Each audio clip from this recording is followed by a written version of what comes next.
Welcome to the last lecture for this Saturday. And it's on analyzing your evidence. Let me share my slides.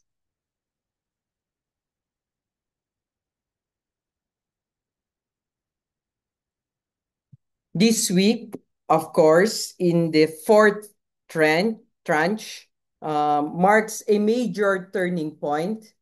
And we're shifting already from building arguments to analyzing the evidence that supports them. Remember, strong arguments depend on just logic, but on how effectively your evidence demonstrates your claims. Think of this series of lectures this week, which you will do for 2 weeks, uh, as moving from what you want to say to how you prove it. Now that we understand the focus of this last lecture, let's look at the practical roadmap, your writing schedule.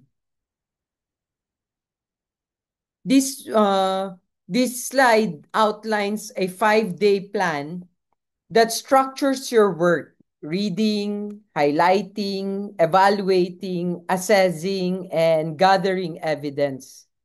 On day one, you'll orient yourself, understanding the framework and preparing mentally. By day two, you begin seeing your evidence, using color coding to distinguish between what you present and what you interpret.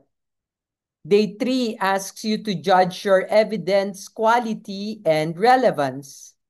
Day four focuses on interpretation, where your intellectual voice is most needed.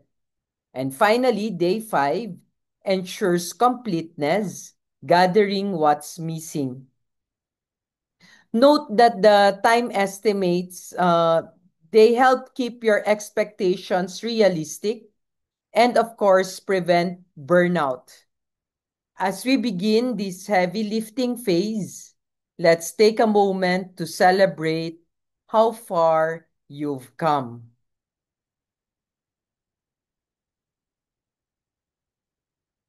Technically, this is already 6 weeks, half of your 5 week class, no? Um, you've already passed the halfway point of the course. You've refined your argument, reviewed literature, and clarified your article's significance. Now comes the most substantial revision stage: strengthening the foundation, your evidence, and its interpretation. Think of these as the difference between a house's blueprint and its structural integrity. You already designed the blueprint. Now you're testing the beams. But as we move deeper, we need to address a reality every scholar faces: staying motivated through the more tedious parts of writing. Staying motivated through drudgery. Arthur Stincombe once described academic work as sustaining oneself through drudgery. Motivation, he said, comes not from external rewards, but belief in your research. It's a fragile but vital source of strength. One creative student invented what she called the dress fund, rewarding herself $1 per 30-minute task. This simple act transformed effort into progress, helping her understand her natural pace and easing anxiety about working too slowly. You might try your own fun for fun, like coffee, a walk, a playlist, or a treat.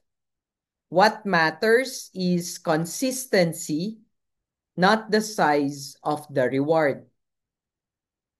With motivation in hand, let's talk about why evidence analysis matters so critically in scholarly writing. So, why evidence analysis matters critically? Evidence analysis often determines whether an article survives peer review or not.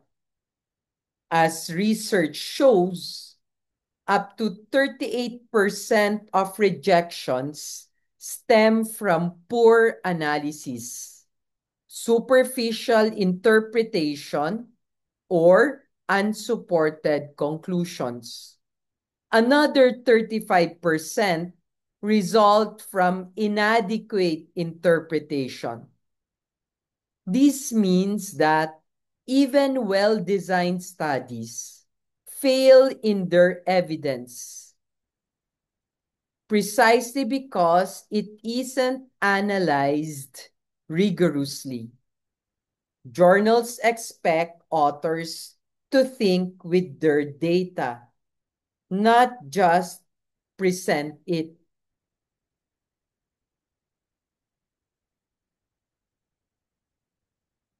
And when those standards aren't met, the consequences can be harsh.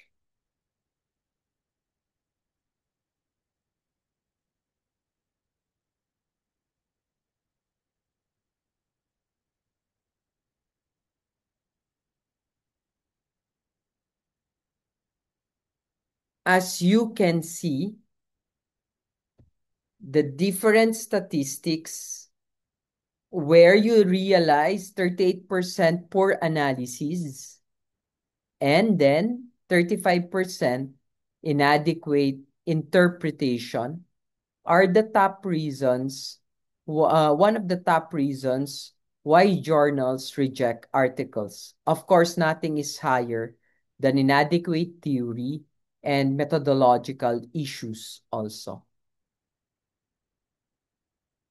The harsh reality of flawed evidence.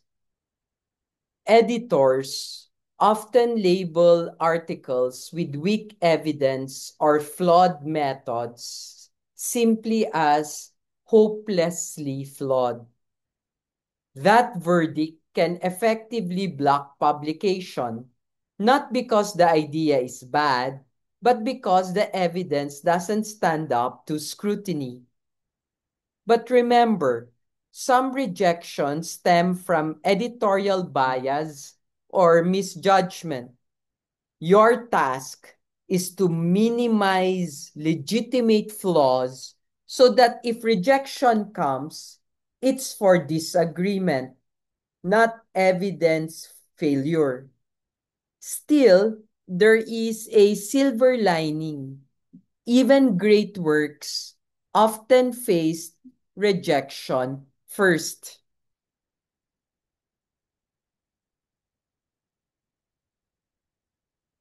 History reminds us that many classic papers were once rejected. Groundbreaking research often challenges conventions, and editors, like anyone, can miss its brilliance. So don't equate rejection with failure. Instead, use it as data. It's a chance to understand how others read your evidence. The best scholars revise, resubmit, and persist through evidence. Before we dive into analyzing your evidence, we must clarify first what evidence actually means. So let's understand what constitutes evidence. What counts as evidence technically depend on your discipline. In literature, it might be a poem or painting. In economics, numerical data. In anthropology, field observation. The challenge is that scholarship today is interdisciplinary. So evidence often blends forms. Whatever the type, good evidence communicates meaning and supports inference.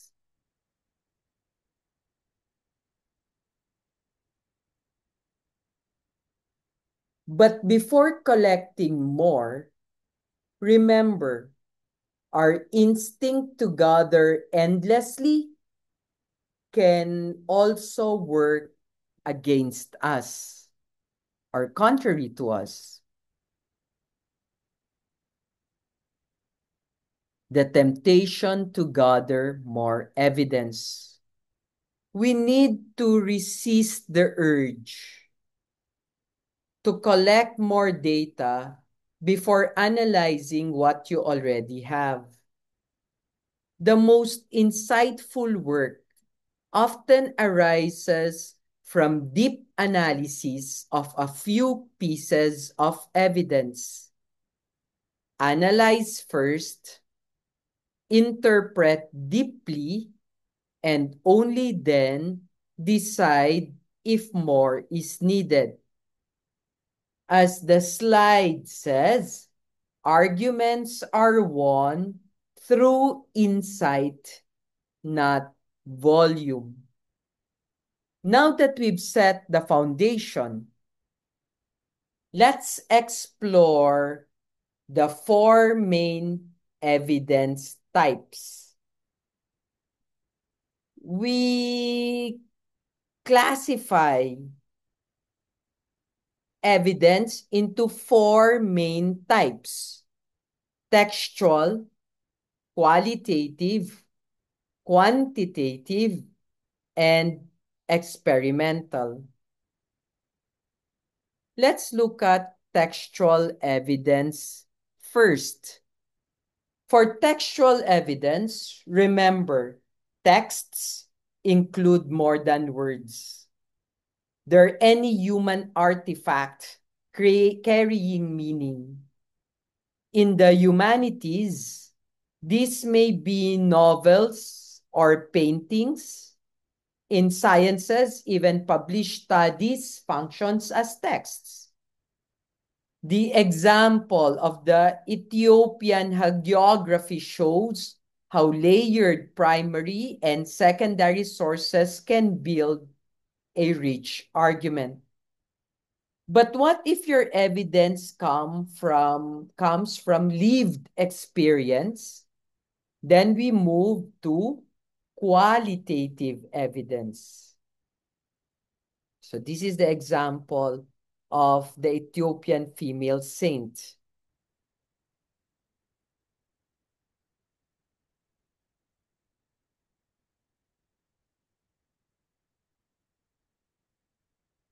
Now, qualitative evidence.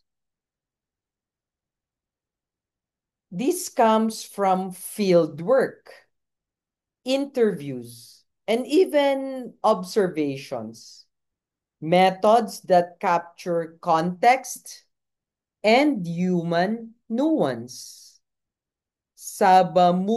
Mahmood's influential study, for instance, redefined agency through interviews, showing how faith-based choices defy Western assumptions.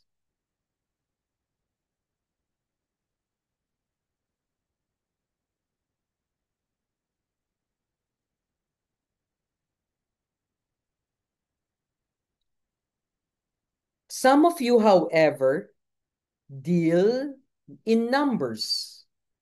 That's where quantitative evidence comes in. Quantitative evidence translates social realities into data. Numbers that reveal large-scale patterns uh, demonstrate this properly. The Gracias example, sorry, the Gracias Twitter election study illustrates how statistical trends can forecast real-world behaviors if handled properly. There's a question, but I will skip. And lastly, experimental evidence. This isolates variables and tests causality under controlled conditions. The implicit bias experiment showed how subtle prejudice shapes outcomes, providing that data, when manipulated carefully, can in fact expose systemic truths. Its experiments are very difficult to implement, especially because they necessitate a controlled setup and an experimental setup. No? So let's look at highlighting your evidence and what is the task here.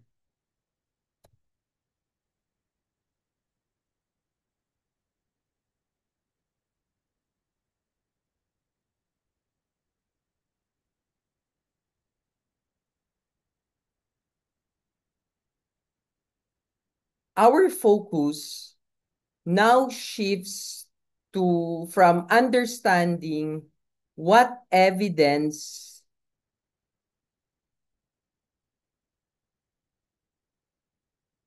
or involves making your evidence visible through systematic highlighting, literal highlighting. It's an exercise, in fact.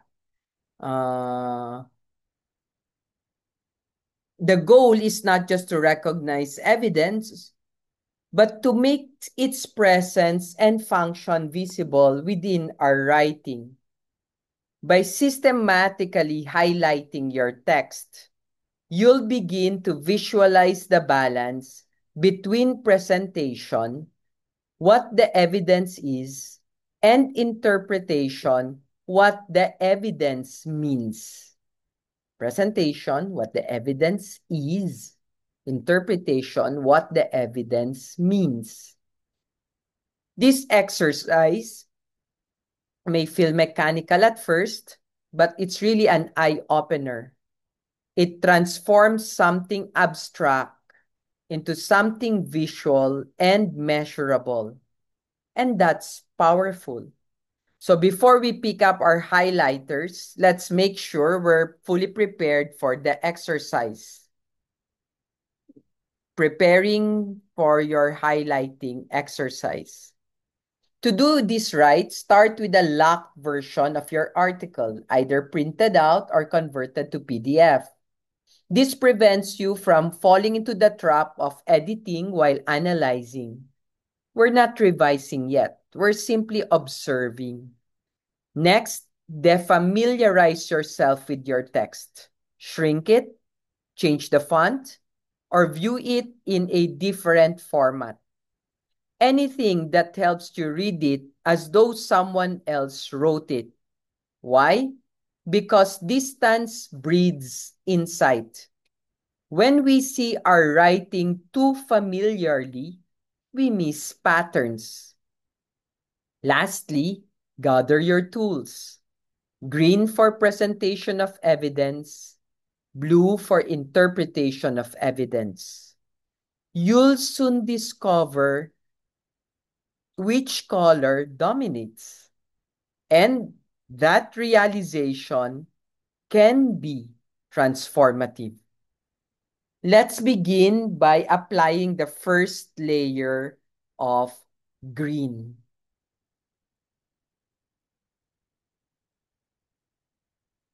So color green, okay? Highlight in green any sentences where you present or describe your evidence. Focus only on the presentation. You'll mark the interpretation next. So green first. Start by marking everything in your article that presents argument or evidence. This is your green zone. Think of it as the factual backbone of your argument. Quotations, descriptions, charts, field observations, or any presentable data.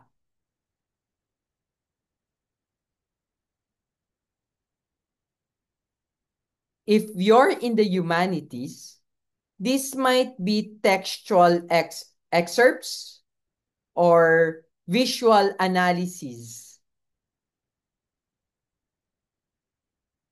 If you're in the sciences, there's your data sets, charts,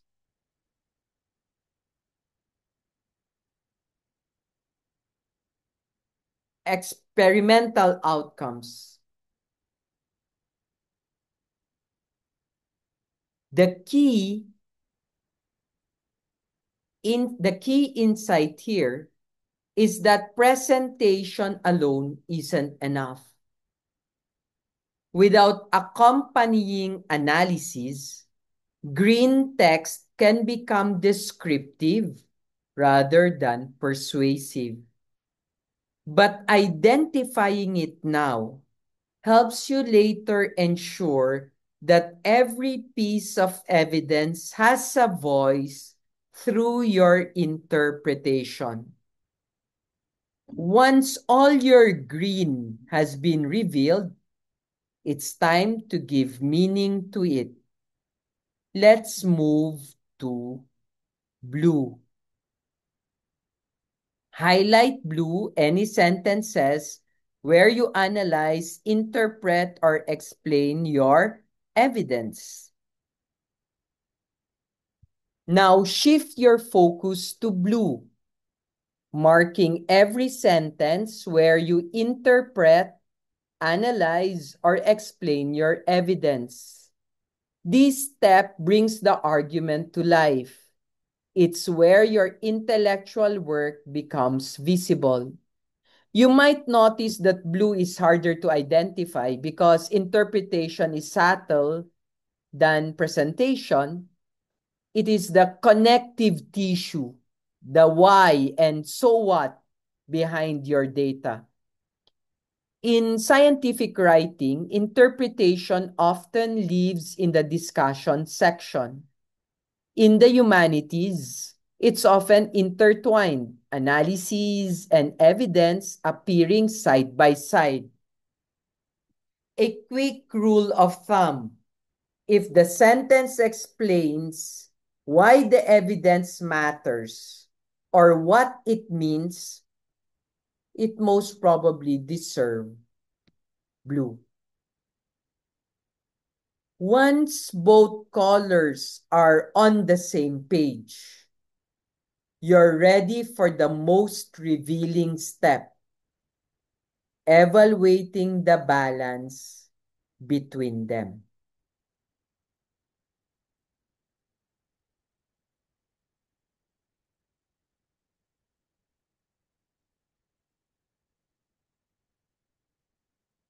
So be careful about science and quantitative articles because they separate the presentation and interpretation into two distinct sections. The results section contain the results section should contain only green highlighting, If you find blue, move it to the discussion. The discussion section should only contain blue highlighting. If you find green there, move it to the results section. The humanities article, by contrast, is different.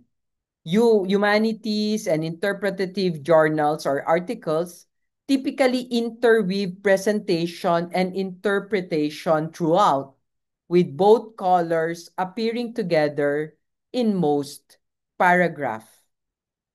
Now, back to task 2, analyze evidence proportion. Stand back from your highlighted document and look at the ratio of green to blue.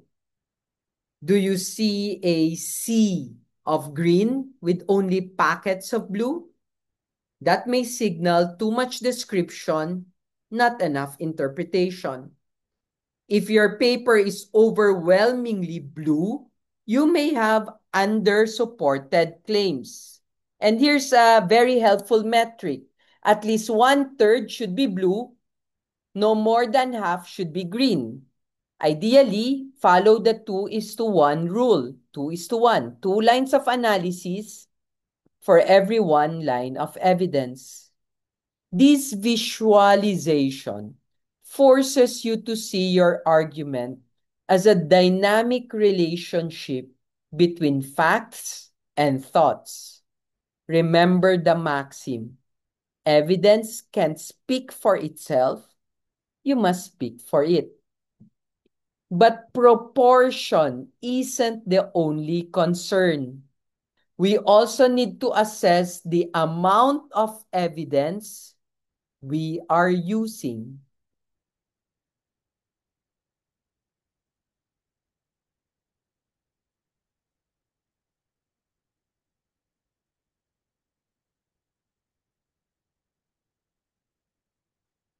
This next step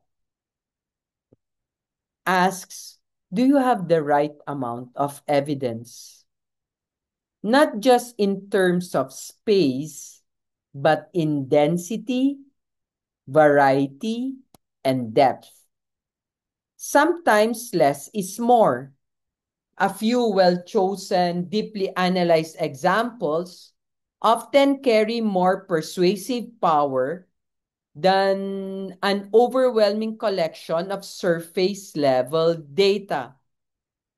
So, if you suspect gaps, mark points in your paper where more support might be needed. Perhaps a comparison, a missing data set, or a broader context. But be equally alert to redundancy. Too many examples that repeat the same point can dilute your argument's precision. Balance is the key. Every piece of evidence should earn its place by contributing something distinct to the argument.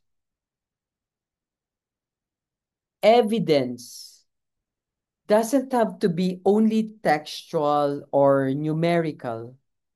It can also be visual. So let's explore that dimension next.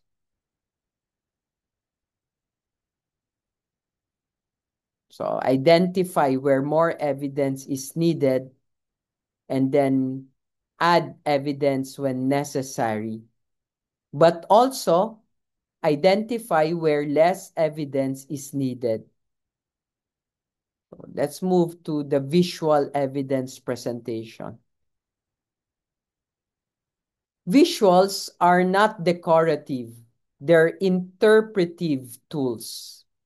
Charts, maps, tables, photographs often communicate relationships that text alone cannot.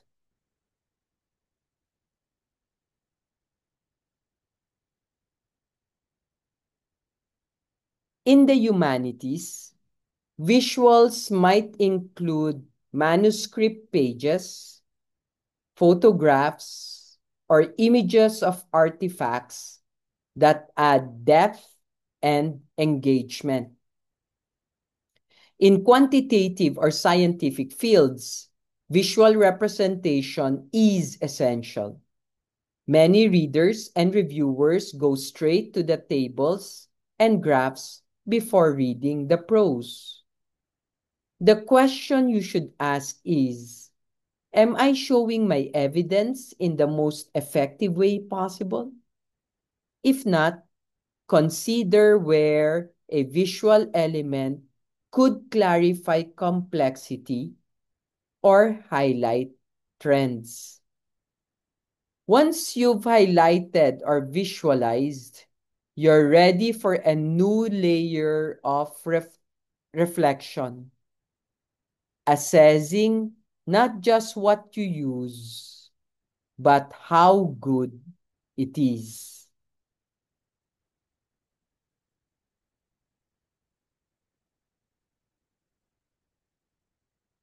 Perhaps the most intellectually demanding day is actually when you start understanding critically your evidence.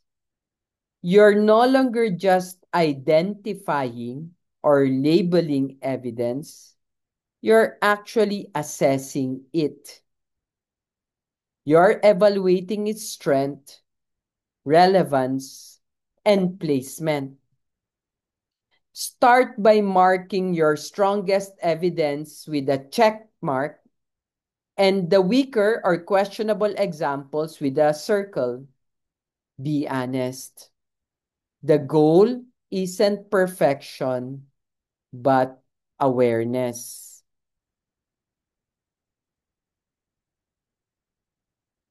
High quality evidences we need to understand, balik ako, is relevant, credible, and sufficient. Weak evidence may be vague, outdated, or mismatched to the argument. Recognizing this helps you decide what to keep, what to cut, and what to replace. Once we have spotted weaknesses, we must decide how to handle them strategically. And as you have seen, there are three approaches to this one. Find better evidence, which means seek more robust or representative data. Focus on strengths. Trim weaker examples to highlight the best. Acknowledge limitations. Be transparent about what your next evidence cannot prove. Transparency is a mark of scholarly integrity. Readers trust writers who admit the boundaries of their research more than those who ignore them. So let's explore how to handle these limitations with professionalism and strategy. Understanding evidence limitations. Every piece of research has constraints, limited samples, partial archives, timeframes, or access barriers. The key is to name them clearly. For example, although my data set includes only 3 schools, the findings illustrate broader patterns. By stating limitations upfront, you strengthen credibility. You can also adjust your claims accordingly, like make them modest, precise, and even proportionate. Remember, a smaller, solid argument is more persuasive than a grand, unsupported one. Now, sometimes there are more problems that go beyond limitations. They require serious attention, and let's look at those cases. So, these are the strategies to address limitations. That's very easy. But serious evidences are more problematic.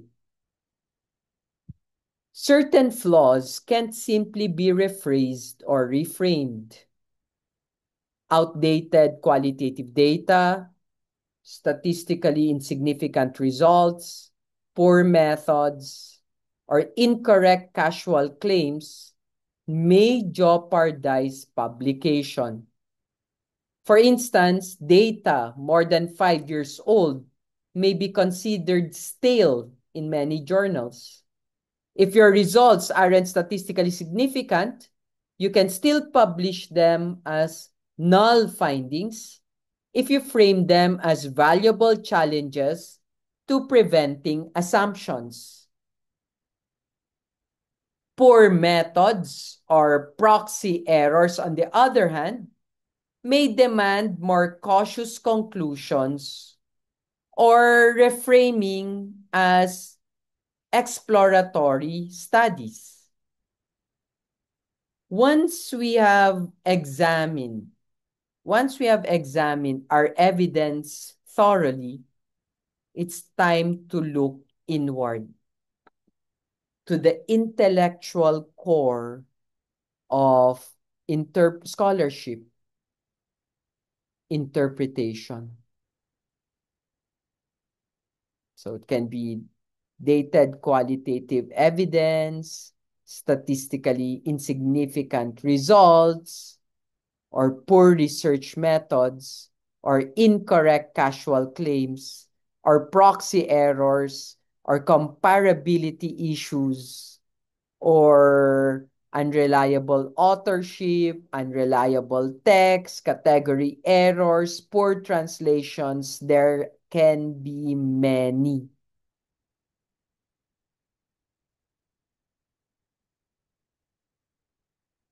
But we said we look at interpretations next. Interpretation is where evidence becomes insight. It's where you transform data into meaning and meaning into argument. Howard Becker's framework is particularly useful here. He says, he asks, is your argument coherent? Does everything fit together logically? Is it congruent? Does it align with the evidence without ignoring inconvenient facts? And is it connected? Does it reveal relationships among ideas rather than treating them as isolated fragments? When we answer yes to these questions, our analysis gains narrative strength. It tells a story that readers can follow and trust. Let's add more layers to this evaluation and see what makes interpretation truly exemptional. Strong interpretation goes beyond accuracy. It engages theory, context, and creativity. So you have to ask yourself, grounding. Am I situating my analysis in the real world or cultural context of my evidence? Theory. Am I connecting my argument to broader frameworks, feminist, Marxist, behavioral, or otherwise? Newness. Am I saying something genuinely new or simply repeating the field's consensus? Implications. Do my findings matter? Do they point toward action understanding, or policy? Each question pushes your work from summary to contribution. A paper that merely analyzes is informative. One that interprets deeply is transformative. Now let's turn to the final refinements, how to bring clarity, precision, and ethics into our discussion. It's the last slide. Your interpretation should foreground key insights. Place them where readers can't miss them. Avoid burying your best ideas in the middle of a paragraph. Also, pay attention to definitions. Define your terms early and precisely, showing how they connect to or differ from other scholars' usage. This creates conceptual transparency and demonstrates mastery in the field. For quantitative researches, check your statistical methods. The best method is the one that fits your question and is not the most complex. And finally, reflect on ethics. Ensure accuracy, protect privacy, give credit, and avoid bias. Ethical writing is not just moral, it is professional. By now, you've analyzed, evaluated, and interpreted your evidence. Only one step remains. And what is that? What is that? One step that is remaining. Completing your article's evidentiary foundation. After analyzing everything, you may find small but important gaps, a missing comparison, a needed citation, or a more recent data set. This is when you add selectively, not impulsively. Gather only what genuinely strengthens your argument. If your foundation feels solid, focus on polishing your prose, adjusting visuals, preparing your next revision phase. Above all, celebrate.